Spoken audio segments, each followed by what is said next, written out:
Now, Travis Turner, a high school football coach from Virginia, has been missing since November 20th.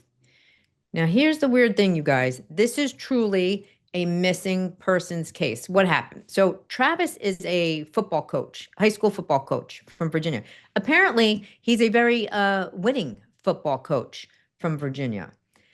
We don't have all of the skinny on what precipitated this, but we can kind of fill in the blanks as defense lawyers. He must have been the subject of an investigation into child pornography, sexually explicit material involving children. Not a good look when you were a high school coach. So he gets wind. He must have gotten wind that the investigation was coming for him, that the police were coming for him, because ironically, the day that the investigators were showing up on his doorstep, he beats feet into the woods with, according to his family, a firearm.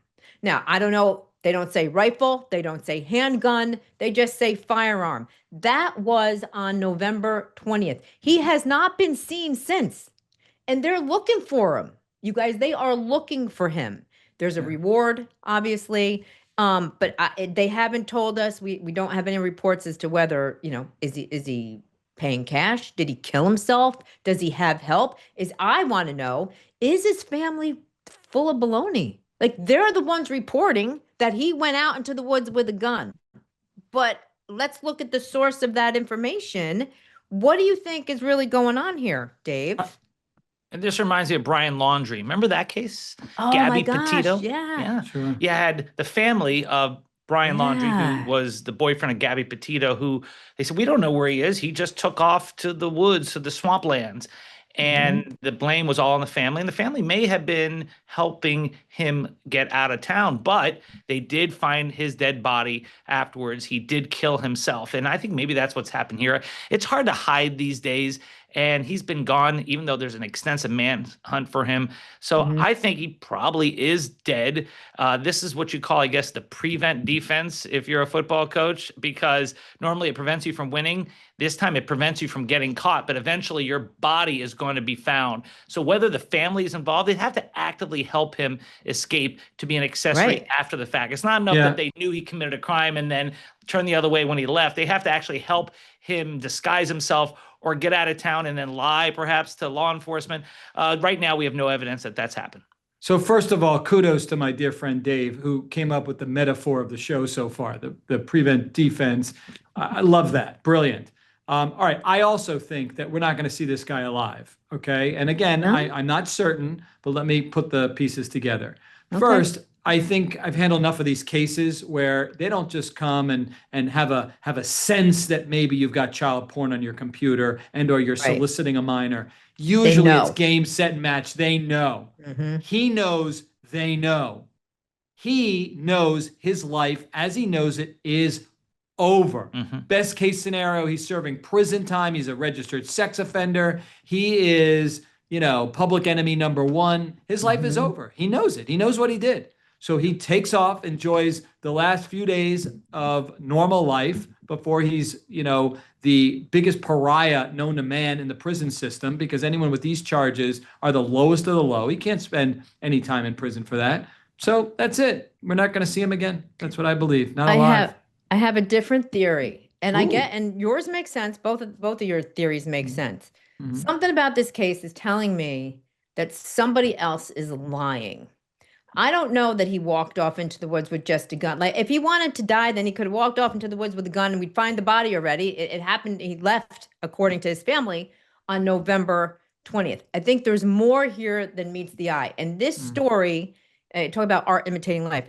Are any of you watching the show Malice with David Duchovny on, I don't know, what's Amazon Prime? Anyway, one of the streaming services, right?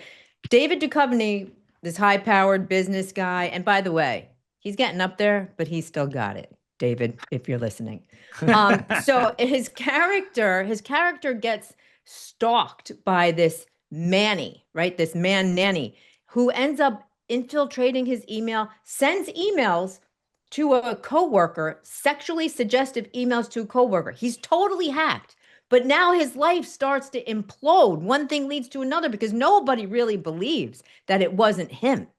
So what if this real life case has that kind of flair? What if somebody's out of framing him? I And love now it. he's I got to love figure it. out what the heck. Because imagine I if somebody love did it. that to you, if somebody did that to you guys, as you're so upstanding and the world loves you and Yes. everybody knows that. But if somebody did that to you, it would be frightening. And you know, people would be like, Jonna, oh, I love it. Mark I love it. Eiglarsh. I don't believe it, but I love it. I love that you kept this fair and balanced by bringing the other side because it's the truth. There's some who are framed like the Mona Lisa. I don't think it's this guy, but there No, are those who are actually innocent. And maybe he took off, you're saying, because he knew that his life would change he's in got to figure it spite out. of his innocence. Right. I like it. I like it that we kept it fair and balanced. Way to And go. I also think his wife might be helping him. She scrubbed her social media. And I get why you would do that too, right? Because she'd probably get death threats and horrible messages when Yeah. something like this happens. So I understand that. But I don't know. There just seems to be something. My spidey senses are just tingling on this one. That's Well, really Jonna, the reason why you bring up David Duchovny in the show is because what you're talking about is hot. Hollywood. Oh. We don't see this That's happening why. in real life. Because This is she's not single. Come on. She's got this time. this is not a thing that happens in real life where yes, it's like the fugitive. He's gonna go out there and catch who really did it, the real killer. When OJ Simpson tries to catch the real killer, he did it. And so all this stuff about, well, he's out there in the woods and he's being framed for a murder for child porn he didn't commit. Yeah, that's Hollywood. That's not reality. And if it is reality, then I will owe you that $5. No, it's going to be 10. It's going to Hey, double or nothing. Could it be the rival team that they were going to take in the playoffs that somehow didn't want him to coach? They're They winning were without undefeated. him anyway, but Yeah. yeah. What, Well, I mean, the modern technology this day, you guys, it does scare me that people, look, I get weird emails from me to me. That doesn't happen to you guys where somebody kind Right. of hacks your email well, and they Right. say they're Mark Eiglarsh, but they're not. Right. Jonna, it's interesting. There was a player named Chris Anderson for the Miami Heat and other teams. He was called the Birdman. He was tattooed from neck to toe. Colorful guy, interesting guy. His career was put on hold while he was investigated for child pornography. Apparently, investigators found that he was set up by a girl who wanted to get him in trouble and sent him pictures, and he was cleared for it, but he was framed essentially and then cleared. It put his career on hold, but then he was able to get his career back on track. So this type of thing does happen, but there's a process to root it out, that the truth comes out. Here, this guy looks like it is what it is. Yeah, that is the thing. I guess you would have to, if you truly had an abiding conviction in your innocence, you're going to stay and fight. Right. You're not going to go off into the woods with a gun if that's what he did. I mean, I still think this guy's like under his bed. I seriously do. And I might be wrong, but if I'm right, you guys are going to have to buy me a drink. Okay. Do you guys have anything else you want to say about this one? Because we have more I have questions. something to say. You'll do anything for a drink. Yeah. We do. We have more questions and answers on this, so we're just going to have to stay tuned. But I'm glad we're talking about it because it certainly is a weird one.